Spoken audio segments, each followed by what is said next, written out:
We are live. I'd like to welcome everyone to another episode of Heart to Heart with Bree.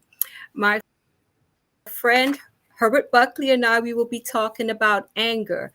Bertie, would you please introduce yourself to the viewers?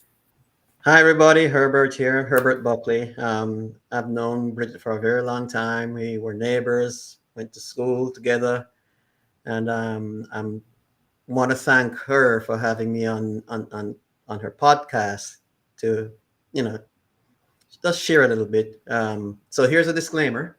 All right, I am by no means an expert. Okay, but life has taught me a few things, and that's the perspective.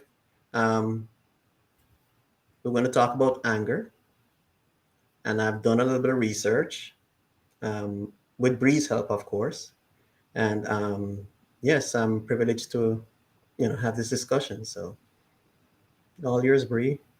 I'm excited about it. I'm excited about it. And I will put my disclaimer out there too. I'm not a therapist, but I'm someone that I'm still going through therapy, which has been a blessing in my life. And I have dealt with anger throughout my life, which I will share throughout this episode. But I think it's an important topic. And so we'll jump right into it, Herbert. In your opinion, what is anger? And I'm going to refer to my notes here. All right, I'm going to give you guys a classic, Okay. the textbook definition that I have right here. Anger is a natural human emotion triggered by perceived threats, injustice, or frustration. It is both physiological and psychological in response.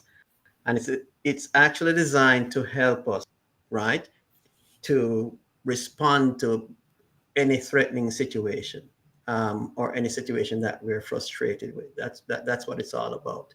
Um, Sometimes we have things that happen to us in life that, you know, it's not caused by any one person, right? It could be a situation. Um, Case in point, I remember when I was living in Florida, and I just moved into this home, just purchased my first home, and here comes Hurricane Andrew. Okay, and guess what? We had no control over that. The thing came through, it destroyed the house, it left a lot of people angry and frustrated. So you never know when something is going to happen that causes you to get frustrated or angry. Um, and I'm going to try with Bree's help. I'm going to try and give you guys some idea of how I've handled it throughout my whole life. Thank you for that. Welcome, Mikey. Thank you so much for tuning in. Mikey says, Bree and Mr. Buckley, good evening. Hey, Thank you Mikey. so much for tuning in. Yes. So, you know, according to the AI overview, anger is often a secondary emotion used to mask deeper underlying feelings, as you were just talking about, such as fear, sadness, hurt, frustration, shame, guilt, and powerlessness. In your opinion, like, what is the root cause? Like, to be honest with you, I've had my share of encounters with people who I perceive to be insecure, Mm-hmm. and I think a lot there's a lot of underlying anger, I think, in insecure people. What's your opinion? So, I mean, the root cause again, it's something that we all experience. It's most times in response to pain or frustration. Um, it's also a response when somebody perceives that an injustice has been done. Um, Yes. and we all have faced such situations where, you know, um, we feel that we've been wrong, whether by a friend or family worker, I mean, a family member, or a co-worker or a boss, or like I explained to you, when you, you you think you're doing everything right, and you think you're being, um, that fear-minded person, and then something happens, and that concept of your own well-being is challenged, right? Yes. And it can be frustrating. It can be very frustrating. I mean, that's been my experience. But again, the Yes. textbook, and I'm going to refer to my notes here. Um, just like you said, Bridget, often a secondary emotion that masks deeper feelings, such as fear, sadness, Yes. hurt, shame, guilt, frustration, or powerlessness. Recognizing Recognizing these root emotions allows for healthier emotional expression and reduces the likelihood of explosive anger. That's the big one. When it becomes Yes. explosive, they, then there's a potential for you to harm others or to harm yourself or to make whatever the situation make it worse. Okay. Yes. So Yeah, no, that's a great point. And which is leading to my next question. And before I mention the question, I'll give you an example of something that I experienced. The morning that my father died, I found out that my father had died about an hour before it was time for me to go to work. And I remember driving to work and I was crying and I felt very emotional, and when I got to work, one of the drivers, she just wanted to antagonize me that day. And, I shut it down. But I remember her saying, Miss Bridget has an attitude today. But it's like she was pushing me, But I kept thinking to myself, your father has died and you're upset right now. The last thing you want to do is get into an argument with this woman because it's not even worth it. So I am glad that I was aware of what I was feeling. So I did not allow, I was able to ignore this woman because it would have been very nasty, which is leading to my question. How important is it to be in touch with our emotions? and I have this particular topic to explore deeper. Um, um, Emotional intelligence, right? Very important, right? Yes. But before we even get into that, I mean, let's look at your situation, for example. You had no control over your father passing. The lady, she assumed that you were being, unreasonable, right? She did not understand. She had no knowledge of the fact that you just lost your parent, right? So that makes it a very, challenging situation because again, at this point in time, because you're grieving, you're probably not in a mood to compromise in any shape or form, right? And she finds your behavior unacceptable in her mind without knowing what's going on, and that happens a lot. Yes. Um, Yes. a few months ago, I had a conversation with one of my boys, and I won't say which one, right? But long story Yes. short, um, I made some errors. I made some mistakes. One of the mistakes I made was, you know, I kept on repeating what I thought was right, what, based on my life experiences, I thought was the correct way to respond, not realizing maybe if I'd just shut up and let him, say what he had to say, I would have had a better outcome. Long story short, he ended up hanging up on me, all right, which was not the outcome I wanted. And now, at this point in time, he's being very distant, very very cold, and that's not what I want, right? Right. He was angry. I was angry. I thought he was not listening to me. Um, it would have been better, probably for me, like I said, to just shut up and hear what he had to say. He did what he thought was correct to avoid the a total blowout by hanging up. But that hurt Yes. me. That was very painful. That's not what I Yes. want for myself or any of my kids. Does that make sense? So Right. It makes perfect sense. right, right. But you know, you got to be in touch with your emotions. You got to understand and be willing to name or talk about what you're experiencing. again, let's face it, there are different kinds of anger also. Okay, you have a passive Yes. anger, which is which is probably what I'm Yes. receiving right now. He is, you know, again, he's not ready to talk. Silent treatment, sarcasm, right? We mentioned earlier on the aggressive kind of anger where you want to just knock somebody over the head, right? Yelling, physical Yes. outbursts, profanity, the whole 9 yards, right? Um, then there's also something called assertive anger. Now, assertive anger is not that bad, you know that, because if you're being assertive, in other words, you're in control. And if you're able to control Yes. that anger, you're liable to experience much better outcomes. Um, let's see, let's look on my notes right here. Like asking a lot of questions, as being assertive, which is what I should have done as the elder person in the example I Yes. gave you all, but I did not do. Okay.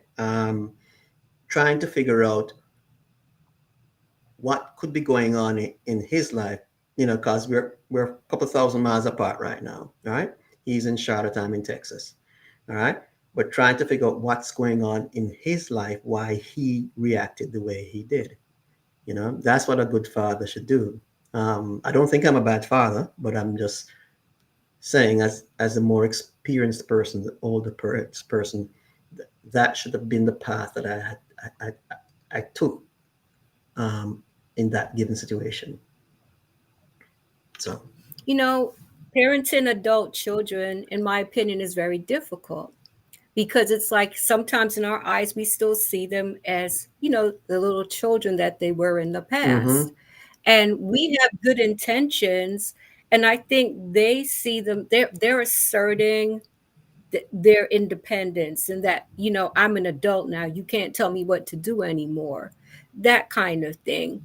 And one of the things I had to learn, and it's not easy, but as time has gone on, because looking back, I can see where I was in a power struggle with my children, trying to prove I'm the mother here. I'm the I'm the parent. You're going to listen to me. And that approach does not work. mm-hmm, And I had to learn the hard way. And I would say to all the adults out there, all the parents of adult children, we need to listen more. We need to, as you were saying, we need to listen more and give them the opportunity to come to us because usually they will. mm-hmm, They will. When the time is right, they usually will come to us. And it's just it's like understanding that the dynamic of the relationship has changed. Not easy. It's not easy, but what I wish our children would understand is they have it made in the shade compared to us when we were growing up. Because it's like I think back to my father's parenting style, my mother's parenting style, and I think to I think my kids have it made, but they just don't get it, right. but it's not easy. It's not easy, Bertie. It isn't easy. Mm. And again, So the thing about it is, so it's happened. I'm in that situation right yes, now. Um, but what have to keep reminding myself is I must leave the door open so that he can come back, definitely. and not Definitely. No grudges, no who are you to hang up on me? I'm your right, dad. Nah. right, Always remember, we always have to embrace our children with love. and that temptation is there. Um, Yes, of yeah, course. we've seen situations like that all over the Bible, where Yes. kids revolt against their parents and vice versa. Um, I won't turn this into a sermon or anything, but It's true. No, but no, I get yeah, it. there are some very good examples of what not to do.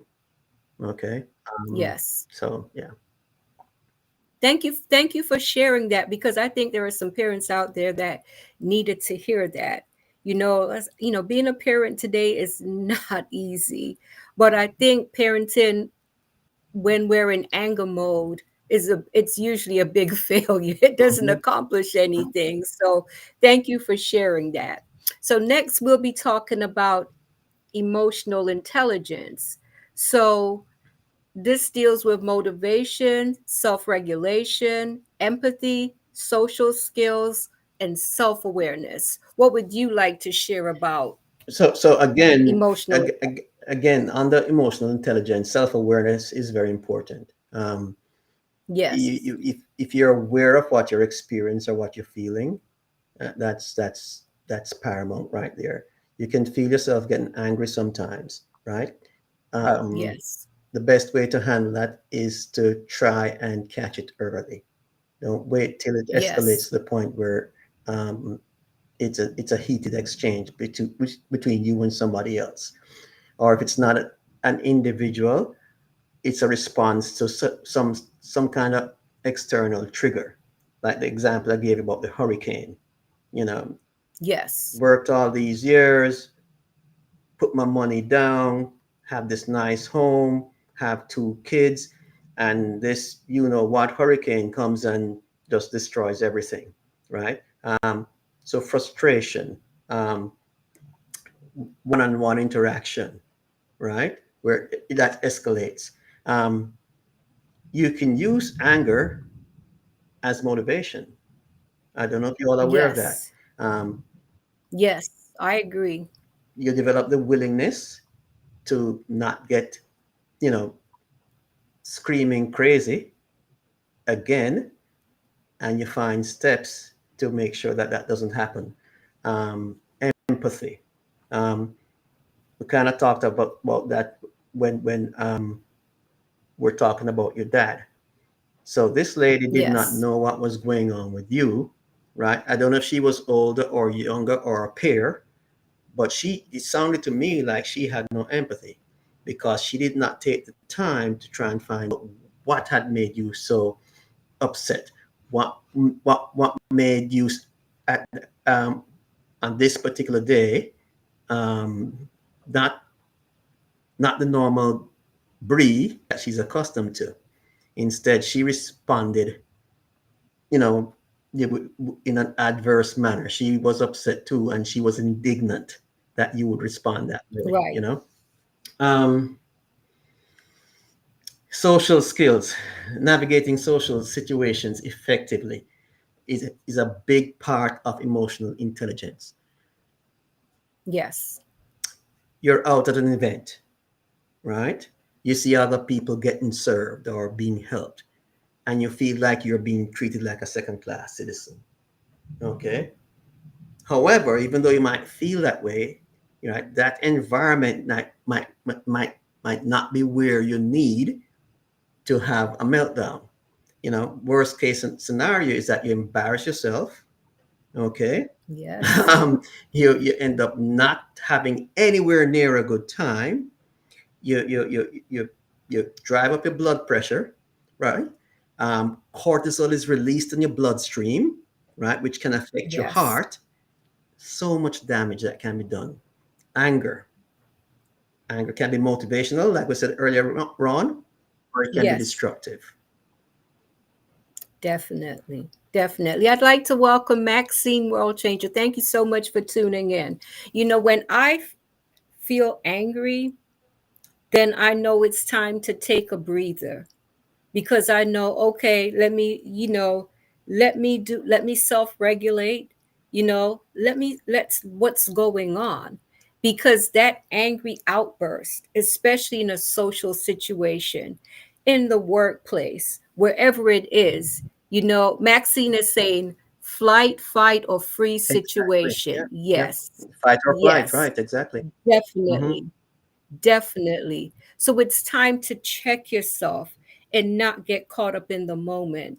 Now, I'd like to talk about rageaholics. Okay. I remember the first time I heard this term and I'm thinking, what? And I actually had to look it up. I had to look it up. But it was like, I've known a few rageaholics in my time. Hmm. And the scary thing about rageaholics, and I'll tell you something that I learned that really helped me to check my anger. She showed a staircase with the different levels of anger. And there was a point where you were almost to the top of the stairs that she called the point of no Mm-hmm. return. And she explained that people who have issues with anger, like rageaholics, they don't start at step number one like the average person will. When they get their anger starts like up here. And eventually starting up here is not, they have to start up there. Mm-hmm. So they're almost, when they get angry, it doesn't take long for them to get worked up. And that point of no return is a very dangerous point. That's the point where people have lost control. That's when people get killed, get hurt. Things are said that weren't meant to be said, that can't be taken back. It's not a good place to be. So what's your take on rageaholics? So here's the crazy thing. To get to that point where you're considered a rageaholic, there's got to be a lot of underlying situations uh, that that Yes. that that that makes the individual makes us tense. So it doesn't take very much for us to get ticked off to the point where we can Yes. do ourselves harm or do somebody else harm, right? Rageaholics can be because of medication, right? Yes. Rageaholic can be, some substance abuse. Okay. Rageaholics can be, childhood, you know, um, the way you're treated as a child. You know, let me give an example. I know somebody who, when their father passed away, they refused to go to the funeral. And I asked why? Why not go? Turns out this individual had been carrying experiences from childhood when they were hit by their parent, and she decided that she she, she wanted to have nothing to do with that individual for the rest of her life, and it remained there. It was harnessed. It was captive. It kept her in captivity to the point where Yes. 40 years later she said, "No, I'm not going." That's a long time, 40 years. That And is. the That sad thing is is. that we all have that potential to be rageaholics, especially if we Yes. don't address the underlying issues. You know, So true. childhood trauma, that's one. Okay. Injustice could be another one, right? Um, Unfair compensation. Yes. Could also be, a case where the person is bipolar. Okay. So Yes. there's always a reason. Again, I'm not an expert. I won't say always, but most times there's an underlying reason why that individual, right, or that situation escalates to the point of no return. Let me refer to the notes Yes. here real quick here. A rageaholic frequently experiences uncontrolled outbursts and lacks Yes. coping skills. This behavior may stem from trauma, stress, or learned behavior. Learned behavior, it's amazing, you know, but we look back So true. and we see some of the things that we do now and we compare them to what we saw when we were growing up. It's It's true. scary. It is just, It's yeah, it's true. scary. I find myself, oh my goodness, I sound like my dad. Or oh my Yeah. goodness, I remember my mother doing this. And Yeah. suddenly, you're in that role now. You are It's true. in that role, and you find yourself repeating some of the things that you saw when you were a child. It's crazy. It's true. Yeah. Um, That is the truth. That is the truth, yeah, Bertie. That is so it is true. very true. Um, stress or learned behavior. Chronic anger can damage your health. We kind of mentioned that before. Um, Yes. Hurt careers, definitely. It can hurt careers. Um, Yes. and relationships, absolutely. Professional help Yeah. is what you need. If you find yourself losing it just like that, right, at the tip of a hat, you probably need to seek some help somewhere. Maxine is saying, coming from Jamaica where communication is difficult or different, do you consider us defensive or rageaholics? I would say there's a mixture. I mean, I don't know what your opinion is, Herbert. I don't know if you've heard about this video that surfaced about a businessman in Jamaica who beat up a nurse. Mm-hmm. It said it was a case of road rage. And I'm like, that's a classic case of, to me, someone that is not in control, that lacks the coping skills. For a man to beat a woman up to that magnitude, something is wrong. I mean, what's your take on that? It's not particularly just to Jamaica. All right. Right. Look at this case with P Diddy right now. I mean, yeah, Yes.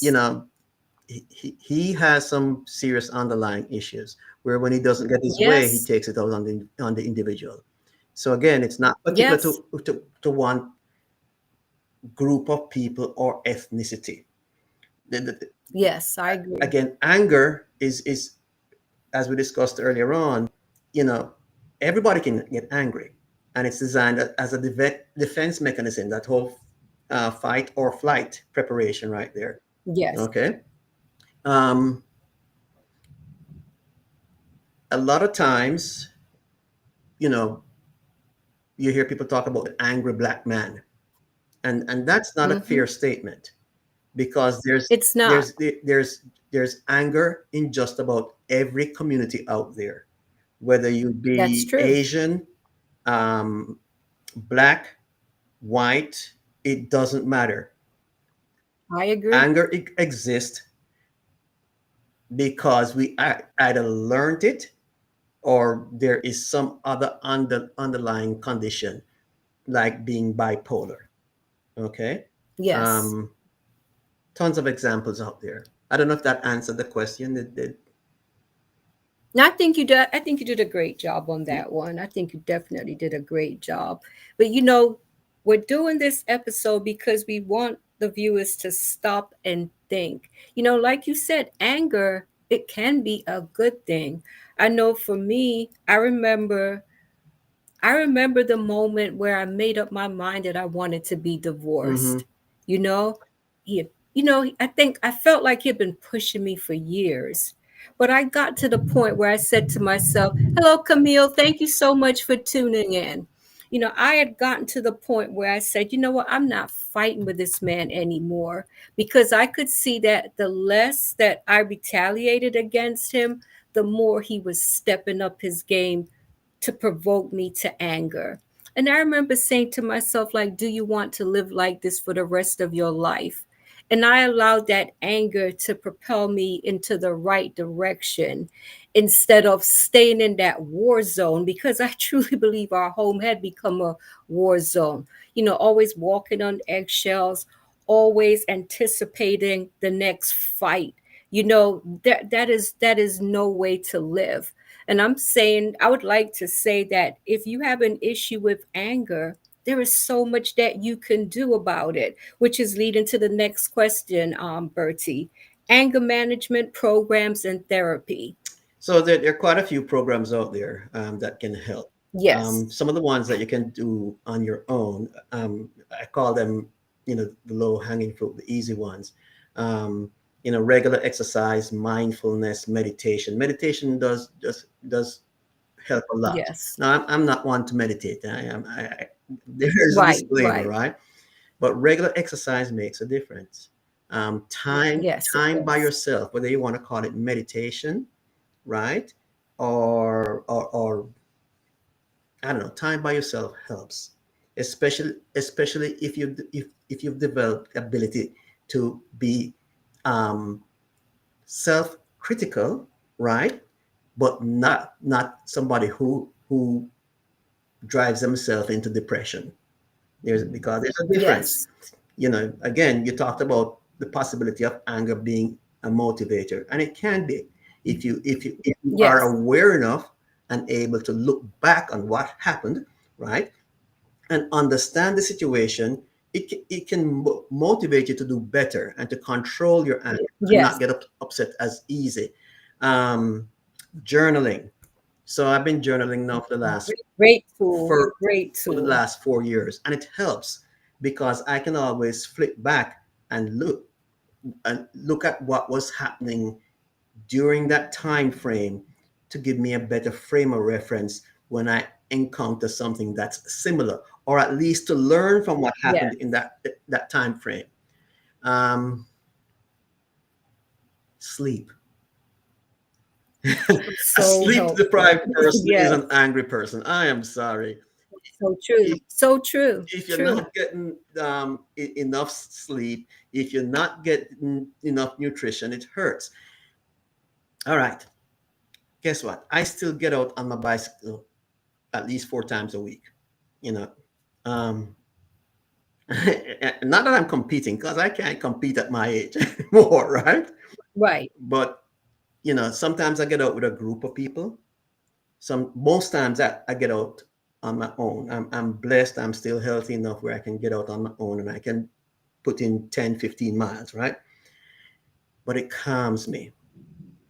It Yes. it it, it raises my breathing pattern just a little bit, right? And I feel, even though it's not a company, but it feels there's some sense of accomplishment when I'm done riding those 10, 15 miles, Yes. which affects my whole day, right? Therefore, I'm usually a happier person to be around at that point in time, right? Because I can say, I got this done. I've heard somebody say just as simple as Yes. making their bed before, as soon as they get out of bed, and not have it. Yes. Yeah. I think that's a great habit. So Yes. just simple things. And my notes here: practice active listening. We kind of mentioned that.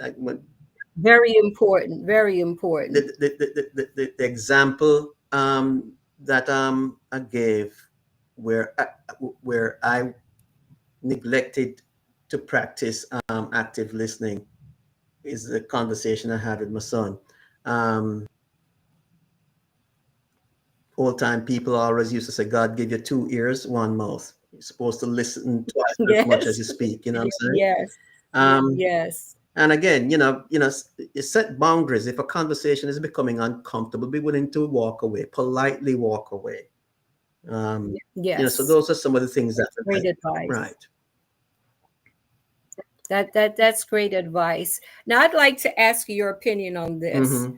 Sometimes when it can happen in marriage, it could happen at work, where you become so angry with an individual that you lose sight of the big picture.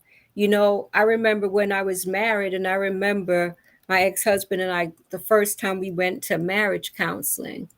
I was so focused on the fact that I thought he was a jerk. I couldn't stand him. And I remember the therapist saying to me that she was suggesting that I go through anger management. And I remember thinking, what the hell is this woman talking about? Because I'm saying, like, I'm not an angry person. And I thought she would give us some advice that would help the marriage. Mm-hmm. But looking back, I can see I was very angry, and I held a lot. There was a lot of repressed anger that I never wanted to admit to myself how unhappy and how miserable I was with the situation. So I bring that up to say, if we are angry and we're not looking at ourselves, we just want to pile all the blame on the other individual or the individuals out there and not take a look in the mirror at ourselves. How harmful is that, in your opinion? Very harmful, because you're deceiving yourself. Very, very True. harmful. That's self-deception right there. Um, Yes. One of the things that I think helps, when we get to the point where we're quick trying to change other people, right? And change the only Yes. thing that we can change, which is the individual. It makes a difference. It will change your perspective. Um, there's help out there. Um, Yes, there is. I'm familiar with one particular mobile app called Headspace. But that's not the only one. And this is not a commercial for Headspace. But Right, right, right, but I right. suppose what I'm saying is that we have this wonderful thing which we cling to dearly, right? And sometimes we sit Yes, there and we doom scroll and we scroll and we scroll, but it's a powerful tool. Use it to make your yes, it life is. better. Headspace is one of those that I think makes a difference. I also have on my phone something called the Life Application Bible, and it simplifies Yes, the Bible in today's language and today's context, and that has helped me greatly. Other things that you can use, other resources. Um, there's a book out there by Harriet Lerner, and that's Harriet Harriet Lerner, and it's called The Dance of Anger. The Dance of Anger. I've read that. Okay, good book. Here's another one. The title is Anger, Wisdom for Cooling the Flames, and it's by Thich Nhat Hanh. Okay, Thich Nhat Hanh. Those are two books that I would recommend. Um, there are resources out there, ladies and gentlemen. Um, Local community center, churches, um, online communities, even Reddit. Reddit has a anger management, not anger management group, but anger forum. I don't know how many Okay. of you are familiar with Reddit, but there are tools out there. Then you can get into the more recognized programs like cognitive behavioral therapy. Um, there's anger management classes out there, court ordered or voluntary, of course. Yes. Voluntary, right? Um, there's a National Alliance on mental illness, and I can pass all these resources on to you. But there's stuff out there. Use the tool. There's a lot of it is free. It's free. I have that's the crazy thing. Like now I have Audible and I do where I get one credit every month, but they have the catalog where they have all these free books Hmm. that you can read. I've read a lot of self-help books. I've watched a lot of videos on YouTube. I've taken it upon myself that I want to heal. Plus, I am in therapy. And that has really helped. I think that we have to decide on how important is healing to us, and go for it because I think it is life changing, which is leading to my next question: quality of life. I have found living a life without all this toxic anger has freed me. I Hmm. mean, I can say it has definitely improved my quality of life. What is your take on that? Oh, it makes a difference. Again,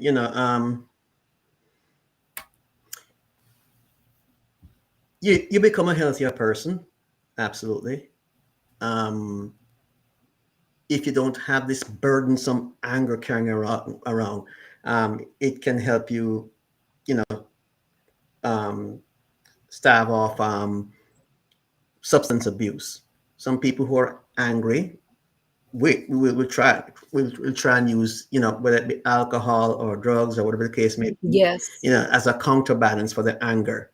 But yes, a fundamental piece, and at risk of repeating myself, is let us try to stop changing each other's and changing the people in our lives, so because true. I think that's where there's Yes, it it it has the potential to get to a point of friction. It causes friction.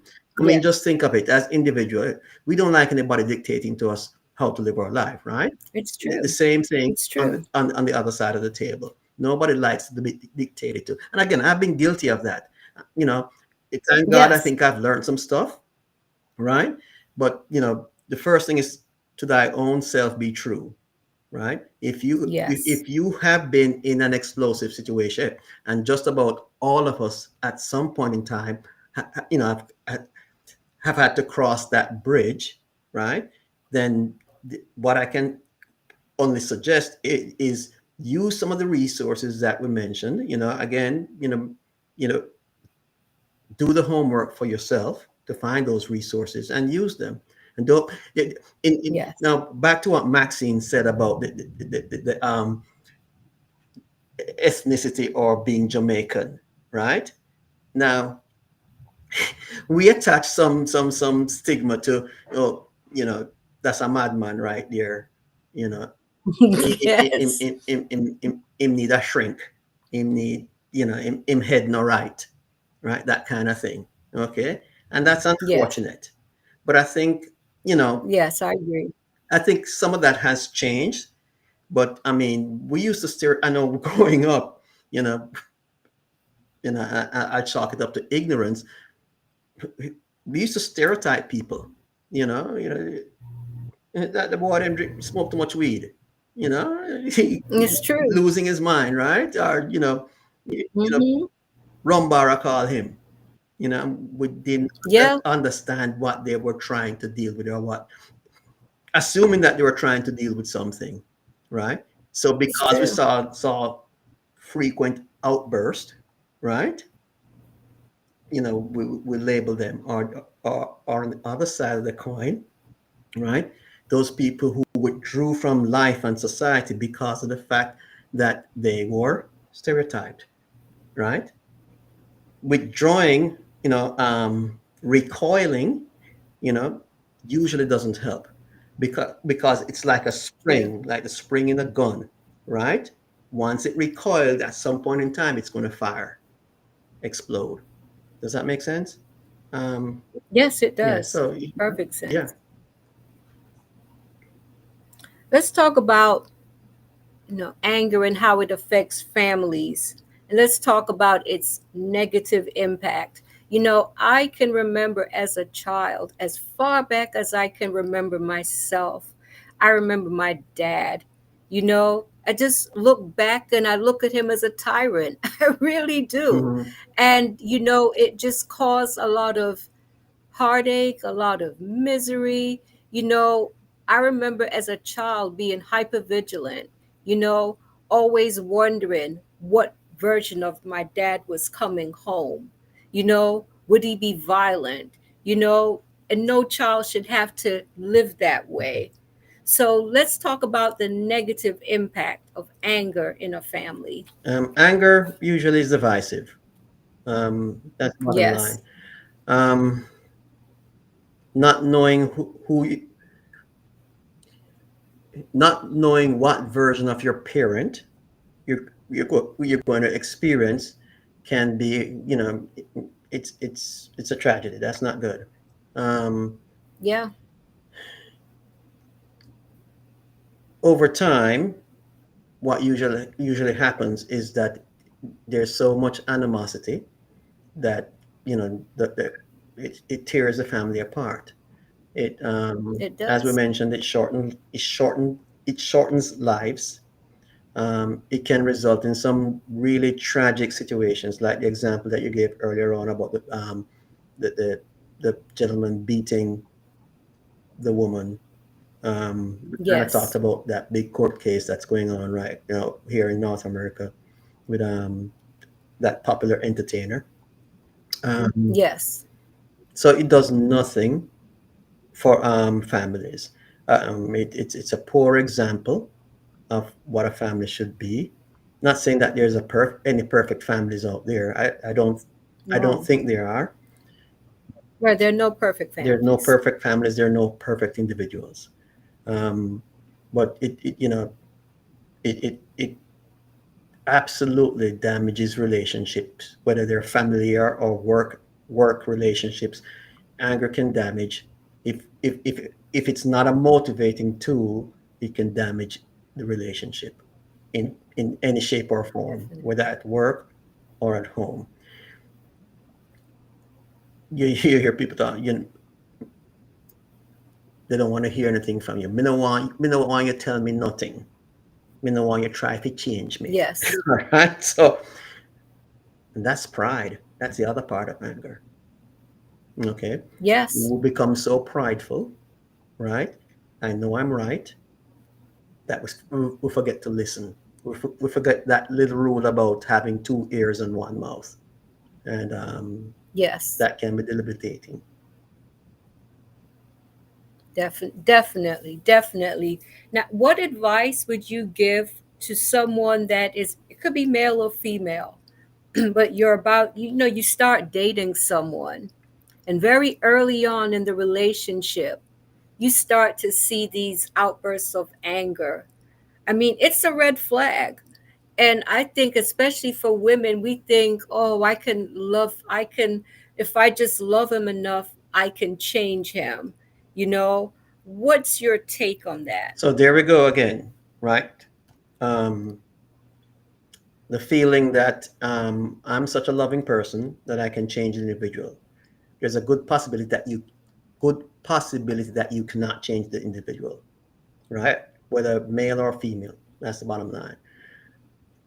Let's say you are brave enough, you're equipped enough. And by equipped I mean you think you have the power of reason on your side, and you're going to, as you mentioned, talk to that person, encourage that person, love that person into doing the right thing. It might work, it might not work. But the last thing you want to do is make yourself vulnerable in a situation like that where there's physical harm. Don't forget emotional harm too, which can be just as Yes, devastating. I've seen relationships firsthand where one person was being emotionally abusive, and yes, it cuts just as deep, right? it Um, does. and when certain individuals recognize that they have the upper hand in controlling a relationship by being emotionally abusive, guess what? They keep doing it. They don't stop.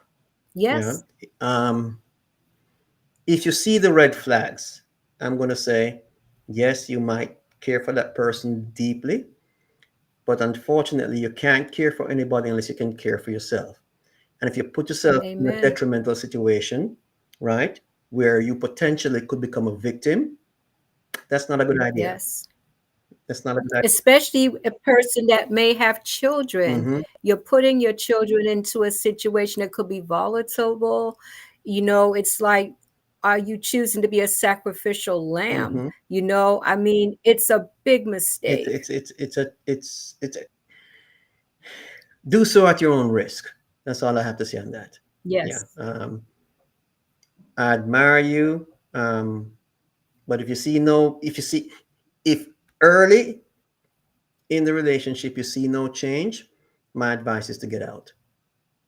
yeah, I, I totally agree. I totally agree on that one.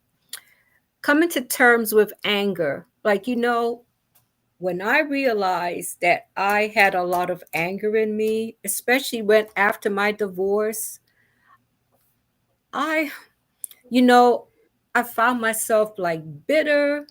I was so angry. It's like I look back, I don't even recognize myself. But I thank God that I took the time to acknowledge the issue and to work through it.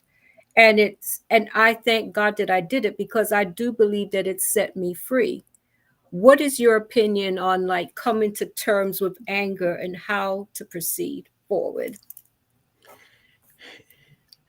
If you're lucky enough, right, um, to have that emotional intelligence, to be that self-aware, where you recognize that you have an anger problem, whether it be caused by um, you know whatever trigger that there might be out there, or you are a confirmed rageaholic or bipolar, right? You got to get help.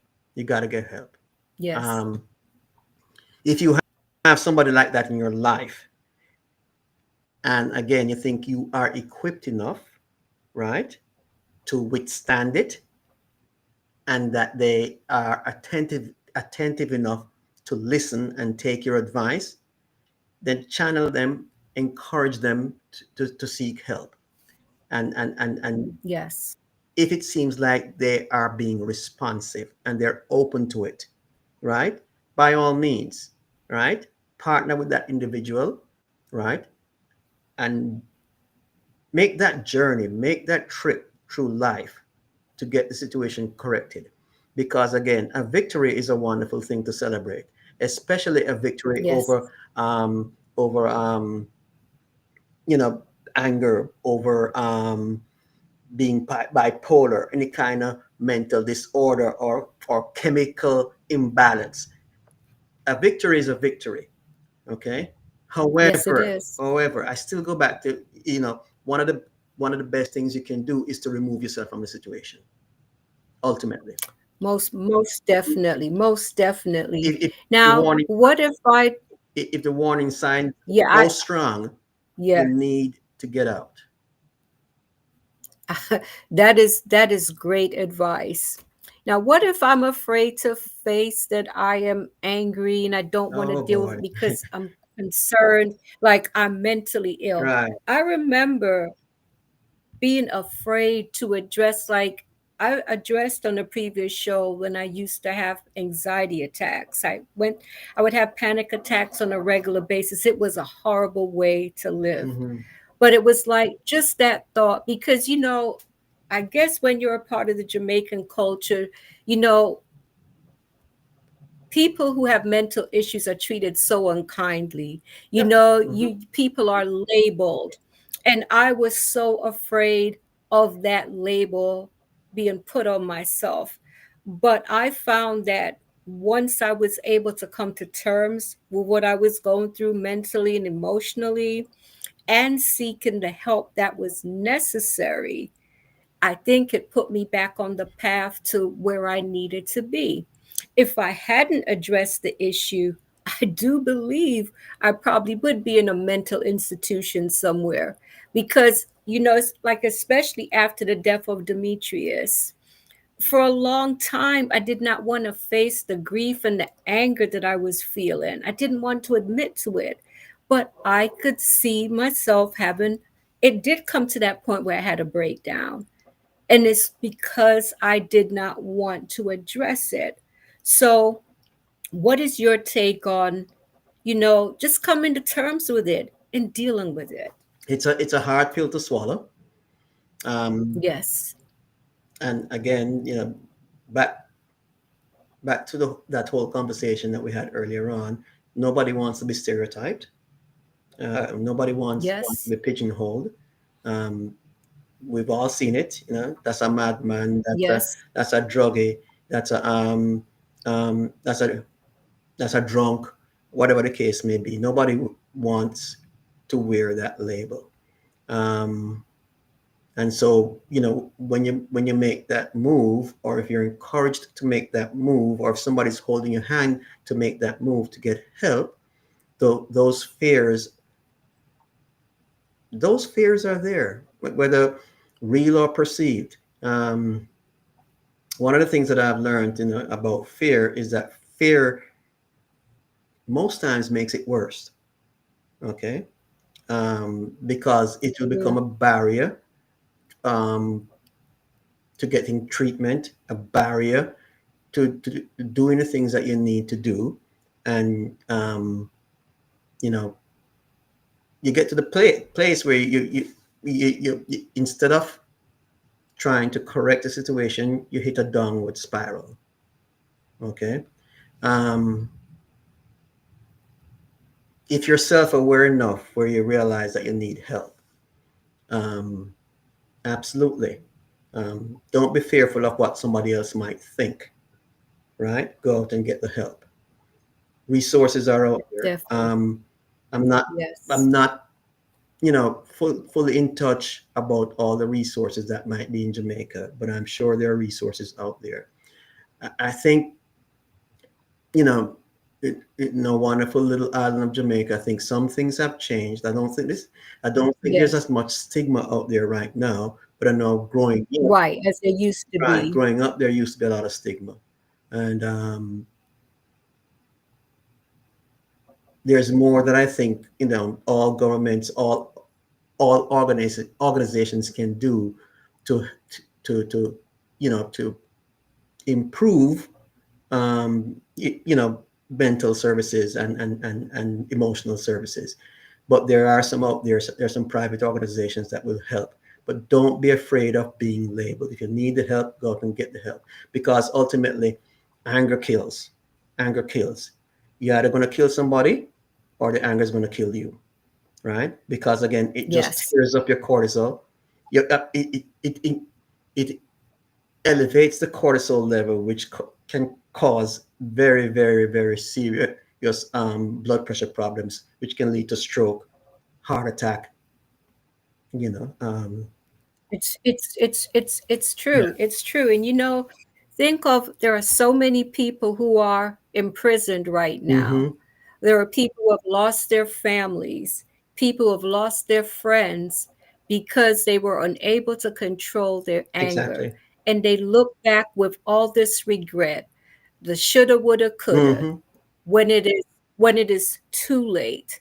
So, you know, for me, what I would like to say to the viewers, if you have this issue with anger, if your child has an issue with anger, have that tough conversation, but be gentle, not judgmental, do not condemn, but there is help out there. What's your take? What would you like to say to the viewers? So, I mean, the bottom line is, we all get angry. It's there. It's what we do with that anger, um, more than anything else.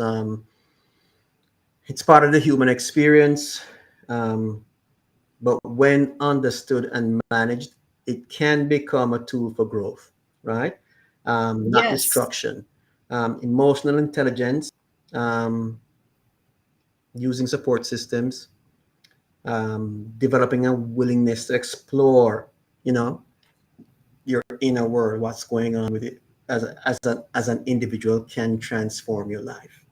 It can transform your life. Most definitely. Would you agree that if you don't choose to see a therapist or whatever, I would suggest talking to the pastor of your church or a trusted friend Mm-hmm. or a trusted, family member. But there has to be someone that you can sit down and talk to. You mentioned journaling Mm-hmm. earlier. Journaling was like a godsend for me because what I have found, and I do prayer journals like every day, it helps me to get my feelings out. And I think once I get it out, it's I'm not like internalizing these Mm-hmm. things because I wrote about it, so I've released it. I mean, what's your take on that? Journaling helps, as I mentioned before, getting out, exercising. Because like one of the things Yes. that exercise, you go to the doctor. At least this has happened to me. Go to the doctor, take my blood pressure, it's high. What do? They tell you to relax, take several deep breaths, and they run it again. And in my case, it comes down, right? They get a better reading. Yes. Okay. So exercise encourages deep breathing. So breathing helps. Whether you get out on your own or in a gym, but I tend to prefer getting out on my own, right? Getting out Yes. into nature, riding my bicycle till I'm tired, and then I go home. Right? That's Yeah. what works for me. But the bottom line is, seek help. Don't be afraid of labels. Let nobody label you, right? Um, but do something. Do something to correct anger, because either the anger is going to kill you, or you're going to get so ticked off where you hurt somebody, and then It's true. that puts you in a position where you're not good to anybody or yourself. That is so true. Something that helps me is how I start my day. It's like doing my morning devotions, taking that time to pray, to read the word. It sets the tone for the day, Mm-hmm. and it really reminds me because there was anger in the Bible. You read about Moses and different people who had issues with anger, Mm-hmm. so I mean, what do you think about that? Again, I promised that I wouldn't turn this into a sermon, right? but it absolutely helps. The Yes, church it figured it does. out a long time ago. That's why there are confessionals, why people can go and Yes. privately confess their sins. No judgment zone. Does that make sense? But there are tools out there. Yeah. There are options. Whether it's church, whether it's journaling, exercise, or a combination of all the above. Right? Do something. Don't let fear control your life. Right? Because fear will freeze you in place, and you'll do nothing. Right? And at that point in time, it hurts, right? Hurts you, Yes, it hurts does. those around you, right? And your increased potential to hurt others goes up dramatically. Yes. I mean, you said that perfectly. And, I think that we set an example for our children and grandchildren. If they knew that this is how we were when we were younger, but they see that change, I think that speaks volumes. So I think, even for your friends and family, I think getting help is the right thing to do. Being proactive in and on the road to healing, I think makes all the difference. And What are your closing words for tonight, Bertie? closing words with this: to thine own self be true. If you think there's an opportunity, you know, to to use anger the way it was designed, absolutely do it. Right? It can only get better. Yes. Yes, Herbert, thank you so much for this conversation. And I'm just hoping for the viewers who watch the replay. I mean, feel free to leave your questions and comments. But thank you once again. And I'm looking forward to having you back again, Herbert. All right, Bree. I appreciate it. Thank you very much for the opportunity. Take care, everyone.